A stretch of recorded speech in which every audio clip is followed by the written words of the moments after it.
Este es el proyecto 1 de Introducción a la Estadística.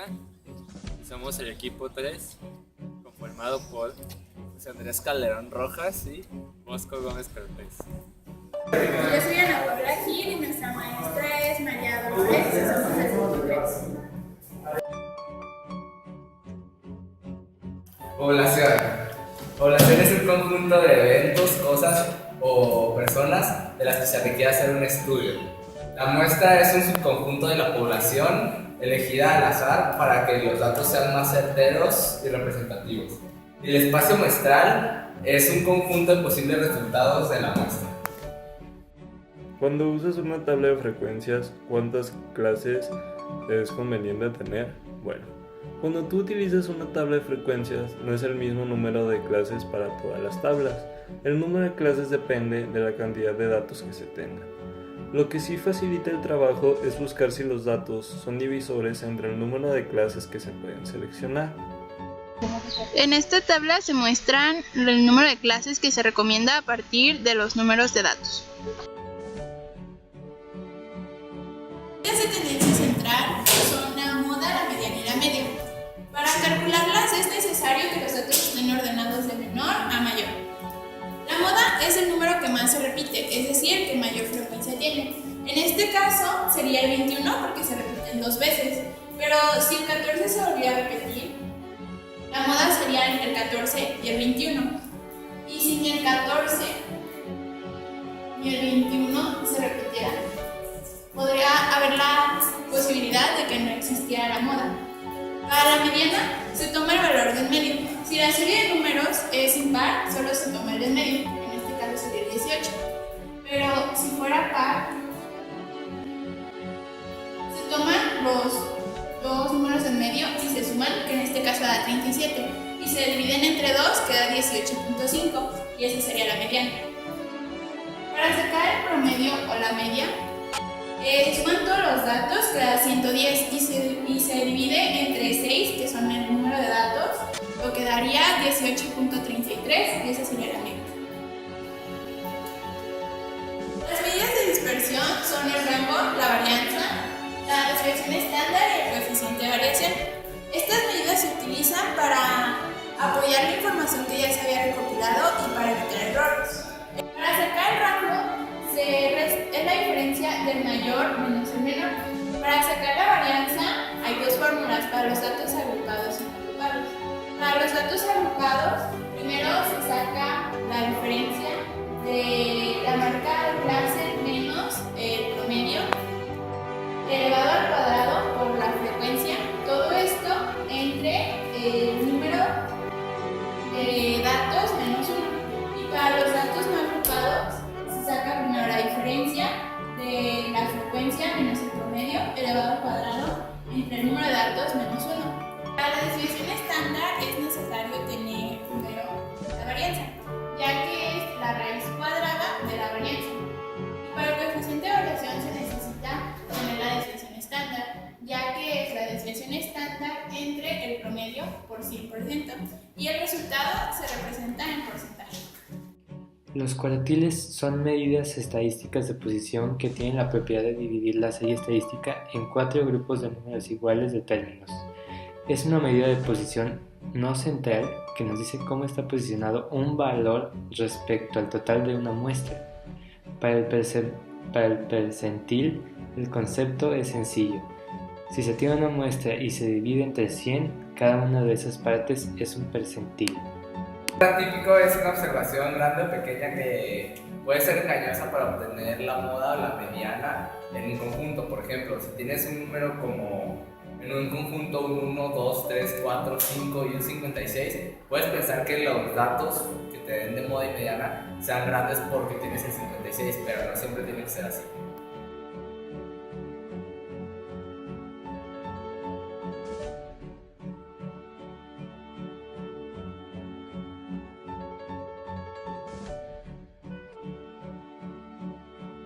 Bueno, con las calificaciones que tuvimos nos salieron varios 70s, varios 80s y varios 90s.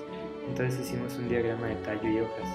En el tallo número 7, en la parte de las hojas, nos salían 2 5s, 2 8s y 5 9s. En el tallo de los 8 encontramos en las hojas 2 ceros, un 1, 2 2, 3 3, un 5, un 6, 2 7, un 8 y un 9. Y en el tallo de los 9 encontramos un 0, un 1, un 2 y un 3. Ahora presentamos los resultados de la encuesta acerca de los promedios que hicimos. En el eje de la Y presentamos la frecuencia y en el eje de las X los intervalos de acuerdo con la tabla de frecuencia que acabamos de hacer. Para la realización de esta tabla se necesitó sacar primero la amplitud. Para eso se tomó el valor mínimo y el valor máximo de los datos que se tenían y se restaron. Después se dividió el resultado entre 5, ya que es el valor que más se aproxima y se recomienda, lo que da una diferencia de 4. Y así fue como se calcularon los intervalos. Una vez obtenidos los intervalos, se tomó la marca de clase, que se hace tomando el valor mayor y el valor menor, se suman entre 2 de cada intervalo, y así con cada uno de ellos. Para la frecuencia, fue las veces que se repitió el número que estaba encerrado entre el intervalo. La frecuencia acumulada se fue sumando con la frecuencia, es decir, 4 más 10 es igual a 14, 14 más 5, 19, y así consecutivamente. Para la frecuencia relativa acumulada, se tomó la frecuencia acumulada y se divide entre el número de datos que se obtienen. La frecuencia relativa se representó en porcentaje, ya que se puede determinar como fracción o porcentaje, y los grados nos sirven para la gráfica de pastel. Esta gráfica es muy importante para los siguientes pasos, ya que con ella se grafican todo tipo de elementos.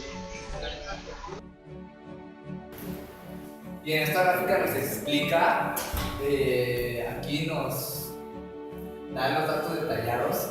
Por ejemplo, de calificaciones de 75 a 79 hay 4 personas en el salón. Igual de 79 a 83 hay 10 personas. Y de 83 a 87 hay 5. Y así consecutivamente. En esta gráfica de pastel también representamos los resultados de una forma diferente. Ponemos los valores como los intervalos y los porcentajes como la frecuencia relativa en la misma tabla de frecuencias. En esta gráfica de pastel se representan principalmente los porcentajes de las frecuencias. Por ejemplo, aquí nos muestra que el mayor porcentaje del grupo sacó de 79 a 83 y el menor porcentaje del grupo sacó de 91 a 94. En esta gráfica lo que nos presentamos los mismos datos pero con frecuencia acumulada. Y en el eje de la Y está la frecuencia acumulada y en el eje de las X los intervalos. Por ejemplo, aquí nos muestra que de 79 para abajo es igual. De 83 para abajo suma de los 14 y de 87 para abajo suma de los 19. Para obtener las medidas de tendencia central, a partir de datos no agrupados, es decir, todos los datos recopilados, se realizaron los siguientes pasos. Para la moda, se observó que el valor que más se repetía es 79, pues se repite 5 veces, por lo que MO es igual a 5. Para calcular el valor de la media aritmética o promedio se sumaron todos los datos y posteriormente se dividió entre n, en este caso es 25. La suma de todos los datos resulta 2243, por lo que x es igual a 2243 sobre 27. Esto nos da un resultado de 83.07. Y finalmente, la mediana se dividió el valor de n, que es 27, entre 2, lo que resulta 13.25. Esto indica que la mediana está entre los valores de la posición 13 y 14, es decir, que los valores son 82 y 83. Si se suman estos valores, los valores y se dividen entre 2, se obtiene ME es igual a 82 más 83 sobre 2, que nos da un resultado de 82.5. Otra forma de sacar la media aritmética es con los datos agrupados, en donde se utiliza esta fórmula. Para esto se necesita la elaboración de una tabla como esta, donde aquí se ponen los intervalos, FI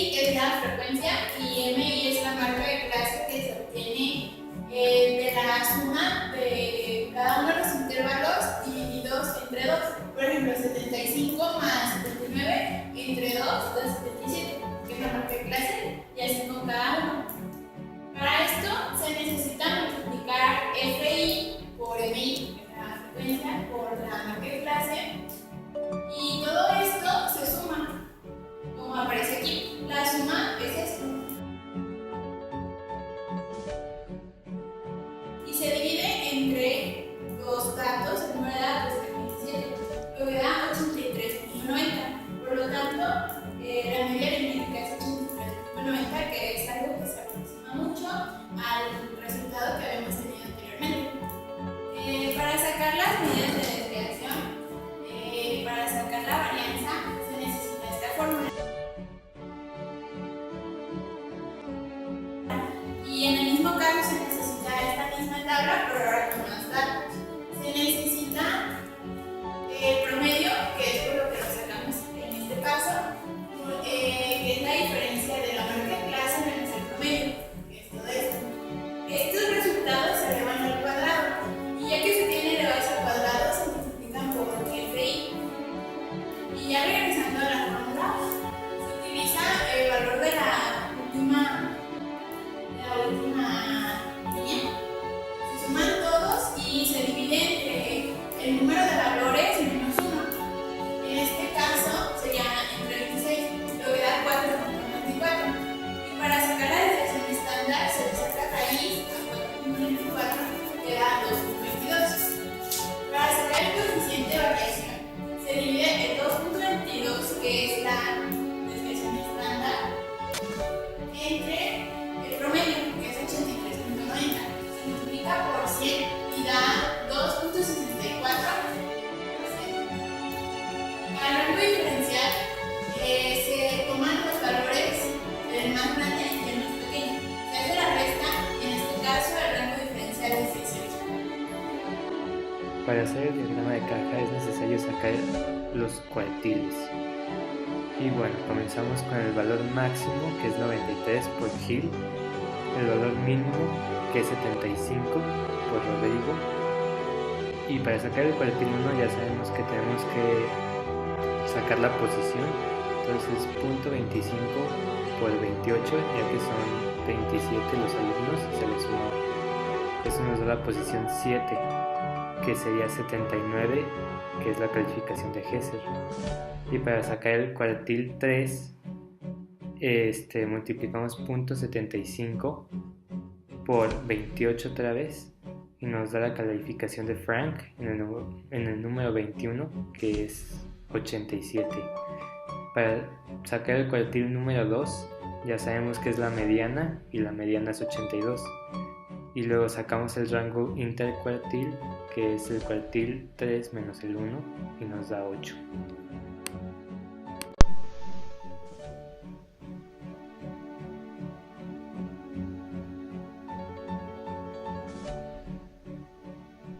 Y este fue nuestro resultado. Investigación de aplicaciones. El uso de la estadística es algo que la mayoría de los humanos hacemos como algo natural cuando queremos saber de algo y ver cuánta gente opina lo mismo o cuál es su opinión.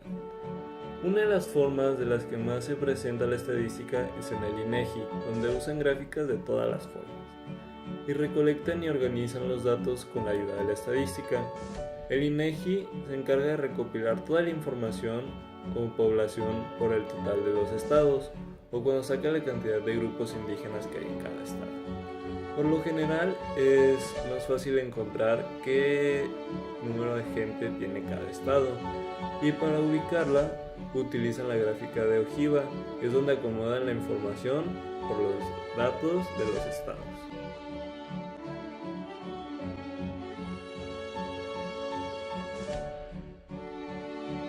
En este proyecto aprendimos a hacer un diagrama de caja, a sacar el cuartil 1 al cuartil 3, el rango intercuartil,